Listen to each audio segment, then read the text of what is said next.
Hello. Welcome if you've just stumbled across our channel. I'm Pippa. I'm Peter. And we are Broadways Away. Still At home. Broadways at home.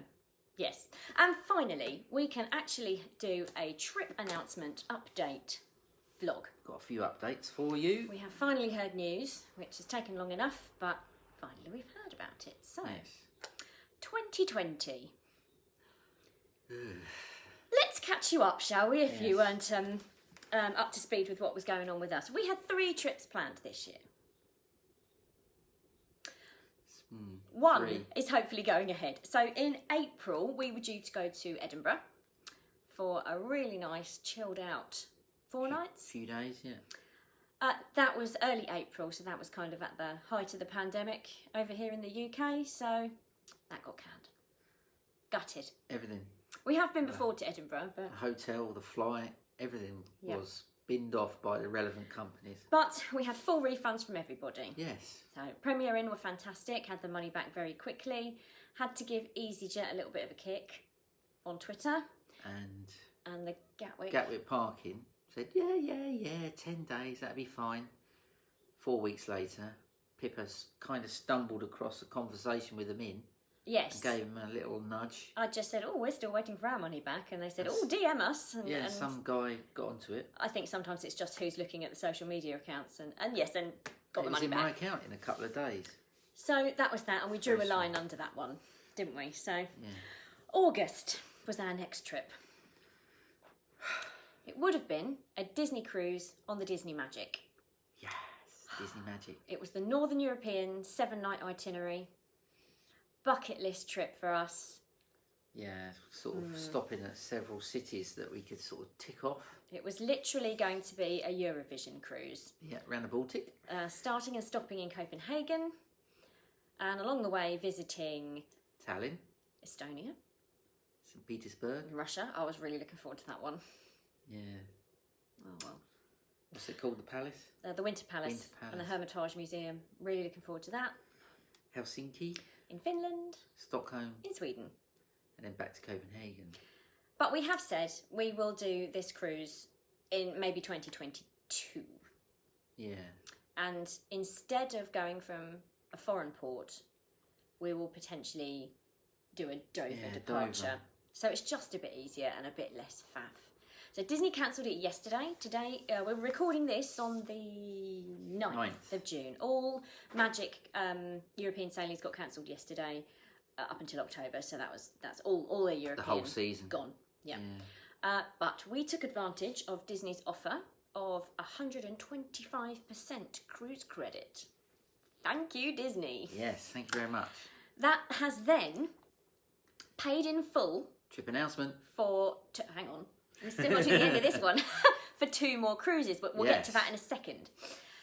So we also had a night in Copenhagen booked for the start of the holiday, because you never fly in on the day of the cruise. That got cancelled by the hotel company, so we'll get a full refund. We were closed until the day after, apparently. But Denmark have really tightened up their borders, so no one's getting in and out of there. So I have yet to do battle getting the money back on the flights and the Gatwick hotel. I'm sure it won't be a problem because things are cancelled. EasyJet, I'm sure, will cancel that Denmark flight because no one's allowed in there. So, so that was a bit gutted about that one, but we will do it again. It's going to go back on the list. Still might have been an odd cruise with certain limitations. Yeah. Even if it had gone ahead, I think there would have been maybe not stopping or not allowed to get off the ship at certain ports, maybe. Yes, we could have been pointing at Estonia and going, oh, look, there it is. Yeah. And wearing masks on board. Yeah. Unless you're in your cabin. And Disney aren't going to set sail unless it's safe. Well, as safe as you can make it, because there's an element of personal responsibility as well, I think, on any trip, let alone during a pandemic or past a pandemic. So, if they're not sailing, we can't do it. It's a shame, but we knew it was coming. Yeah, we'd kind of made peace with it, hadn't we? Yeah. But I got on the phone straight away to Disney Cruise Line and spoke to a wonderful lady called Shonda, and she sorted it all out for us. She was fantastic, so thank you, Shonda. And all Disney Cruise Line telephone staff are working from home. Yes, So we found out. And you just feel for all the people on the cruise ships that aren't working, and they're obviously not getting their wages, and you just. Actually, on the message leading up to speaking to the, Yeah. they actually warn you that there might be kids or dogs or In the noises in background. the background. So but she was great, and that's all sorted now. So that was August canned off. Trip number 3, which we really hope is going to go ahead. Yeah. Late November, Walt Disney World. Walt Disney World. We are really hoping by November things might have eased a bit. Curve would have been flat. Flattened a bit more, yeah. Flattish. So November 26th should be our pre-travel day. Yep. Let's do that. Obviously. Were flying with Virgin, so of course we're not flying from Gatwick anymore. No, we're off to Heathrow. We're off to Heathrow. It's on our app now, so we know that's confirmed. Seats are sorted. Seats we're are sorted. flying in premium economy. Yep. I had already booked the Gatwick Sofitel at the North Terminal. Yeah. I sent them a very nice email explaining circumstances out of our control. They said, ring this number, refund, not a problem. I rang the number. I actually spoke to the lady that had just sent that email. She did the refund, said we can't transfer the booking over to the Sofitel at Terminal 5 at Heathrow, but we'd have to refund you and you need to make another booking. That's fine. I had the money back in my account within 48 hours. So fantastic customer service from Sofitel. So I just need to book that Terminal 5 one now, which we've seen in a few vlogs, and it does look nice. So flight is all at the same time as it was at Gatwick. Yeah. It's an hour earlier on the way home, but we're going to live with that. That's okay. So we should arrive at Walt Disney World, and we will spend the first 3 nights at Animal Kingdom Lodge, which is one of our DVC homes. Yep. At Jambo, though. At Jambo. Because We managed to snag, wangle, snag, whatever you want to call it, Kilimanjaro club level for 3 nights. So if it still exists, yes, obviously. let's hope club level isn't Buffets. happening when Disney World reopens in July, but by November things could be different. Could be different. So yes, that's going to be the first 3 nights. Then we're taking a hop, skip and a jump Down to Port Canaveral for for a Disney cruise. So we'll be on the 4-night sailing on the Dream. Yes, Dream. We haven't been on the Dream. Yes, new ship to tick off. Let's hope this sailing actually happens. Yes. It's a 4-nighter, a day at sea, a day at Nassau in the Bahamas. Nassau, yeah. and of course the Castaway perfect Key. Castaway Key. Yeah. Love Castaway Key. I mean, there are rumours, especially on the Diz Unplugged's podcast, that the 3 and 4 night Bahama cruises could end up being cruises to nowhere. Meaning that if the Bahamas won't let ships dock, they could just sort of circle for another day and just stop at Castaway Key. Will Lighthouse Point be open by then? No. It won't? Okay. No. Still under construction. Yeah, because Disney know the people that work on Castaway Key, there aren't that many. There's maintenance staff that live there. And then everyone who gets off the ship, gets back on the ship, it's a controlled environment. It's a controlled you environment. haven't got lots of randoms that you don't know where they've been. So potentially that should be okay.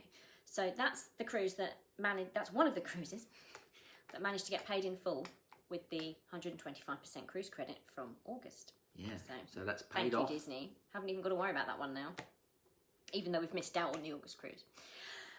Then we go back to Walt Disney World for 8 nights, staying at Saratoga Springs. You almost had to think about that then, didn't you? Yes. I don't have a Kingdom Lodge in my head. And that's in a 1-bed villa, because Saratoga is our other DVC home. Not in a preferred room, it's a standard room. Yeah, we thought we'd play it slightly different this time. Yeah, saving a few DVC points. But mainly because, is it the paddock? Carousel? Where are we staying? What? At Saratoga. It's a standard, I haven't... No, the area. We still don't know. Anyway, the bus stop is first on, first off. Oh, that's the grandstand. The grandstand. I didn't know what you meant. How many times you been there? I didn't know what you were talking about. Anyway, right, so... It's got a nice little pool area, a little quick service. We're going to request the grandstand. And it's first on, first off the bus. Yes. Which, at Saratoga, because it's a massive loop and lots of stops, That's a plus. is a serious advantage. Massive plus. And anyone who's been there would probably know that. We assume as well they'll be laying on lots more buses, won't we, Yeah. because of social distancing. And it's the only downside, it's the furthest from the Springs, but who doesn't mind walking a bit extra at Disney World? You walk all the time anyway, so... Yeah. And tickets-wise, we've got an annual pass voucher that we have booked and paid for. Yeah. And we aim to activate it when we get there. Whether or not park reservations will still be in effect by the end of November, because I think when it opens, it's no park hopping and you have to reserve a spot into the park. Just having a ticket doesn't guarantee you've got to ring up and book your day in the park, which We'll see. I understand, because Disney need to keep people in one park and not going here, there and everywhere and park hopping. I think just at this point in the crisis, don't they? And then flying home again with Virgin Atlantic in premium. So it should be, in total, it's a 16-night trip. 15 nights over across the pond and 1 night at Heathrow. Well, fingers crossed there's no quarantine when we get back by then. I honestly can't see it still being a thing in November. Just so many variables. Yeah. But it's 5-6 months ahead. Yeah. And I think that'll give Disney World plenty of time to calm down a bit. Let's hope so. Fingers crossed. And that is 2020. Yeah. So, 2021. Welcome to 2021 We're in 2021. trips. So we're going way over to August. Yes, 2021, August. August. Summertime. We have booked, that's the other cruise that the cancelled one managed to pay for. We're going at the end of August. Yeah. We should have, bearing in mind none of this is booked yet. So the plan is 3 nights at Walt Disney World beforehand. Yes. And then we will hop down to Port Canaveral. Again. And board the Fantasy this time. Yeah, we've already been on the Fantasy. That was our cruise that we did last year. Oh, most beautiful. Amazing. Boat, ship, sorry. Boat, yeah. Canoe, dinghy, whatever. Floating magical castle. Palace. We're doing the Western Caribbean itinerary. Yeah. We did the Eastern last year, so we thought we better redress the balance and do the Western. And that goes to Mexico. Cozumel, the Cayman Islands, Grand Cayman, and Jamaica. Falmouth in Jamaica, and of course Castaway Key. So yeah, can't wait to do that again. So we're ticking off some more countries there. Yes, so even though we didn't get to do it at the Baltic, we're doing it on the other side of the world instead. Yeah. Then, and we are staying in our stateroom is on the back of the ship. So we've got the very long extended veranda out the back of the ship. Not just a table of chairs, we've got loungers. So excited. Just to see that trail in the water behind. Then we will back to Walt Disney World just for 1 night before we fly home. Because anyone who's done a cruise we learnt our goes lesson. straight to the airport. Yeah. Oh, that's awful. Because you get off the cruise ship early. 8, 9 in the morning. Because they have to turn the ship around, ready to start the next cruise. And anyone who's been to Orlando knows the flights aren't till quite late Tea in time. the evening. So we spent all day in the airport. 6, 7, 8 hours sitting in Orlando International Airport. Well, thank Although goodness we for like books. Orlando Airport, we don't want to sit in it all day. No. Oh, yeah. So there you go. We didn't say what stateroom we've got on the Dream this year. Did we not? We didn't. It's an inside cabin. Yeah. I'm not going to lie, we booked it because it's cheapest. You can always upgrade. Seriously? So anyway, so that's August 2021. It sort of goes into the start of September. Yeah. And then November next year, we'll be squeezing in another trip before our annual passes run out. To Walt Disney World. To Walt Disney World. Again. So that'll be our 2-week sort of traditional end of the year trip. And it'll be mid-late November, as we will be hopefully activating our passes right at the end of November this year. So we'll sort of get another trip in. Yeah, I think we'll probably just go 2 weeks at one resort. Yes, no resort hopping this time. Although we quite like switching resorts because it feels like you get a different experience. But it's nice to be settled for a couple of weeks. It is quite nice not to be hoiking the cases around. Yeah. Yeah. But that is the plans for this year there you and go. next year. Lots going on. I feel for everyone who's had something cancelled or something you've had to rebook, because when you're rebooking all the different elements, it feels like a full-time job that you're trying to get everything sorted and getting all your ducks in a row. and getting all the pieces of the jigsaw puzzle to land in the right place. I think a majority of people who watch this have had to cancel or have had stuff cancelled this year. Yeah. And have... Or rebooked something for... Yeah, dumped it into next year. Most of the vloggers we know, most of the people we know have done the same thing. So that's where we are at the moment. Unless you're at the end of this year, I think nobody's going.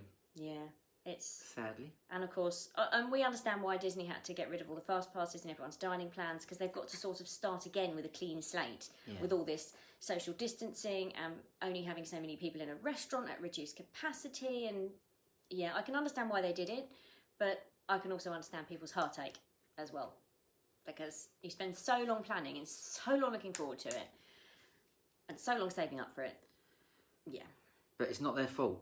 No. You can't blame them. It's not their fault. This is Corona's fault. This is, and every company is... And it will get better. Trying to navigate it as best they can. This time next year we'll be looking back going, well, what was all that about? Oh, let's hope so. And I think as well, how far in the UK we've come, like infection rate-wise in the last month. Just 1 month. Let's hope it sort of keeps going in the direction it's going. Anyway, we're digressing. Yes, sorry. Off topic there. We're starting to yak. So yes, please let us know in the comments if you've had to cancel something or amend something, or any top tips. Please. And Pippa's an expert at all this stuff, so if you've got any questions, just ask, especially about the phone calls. I do try.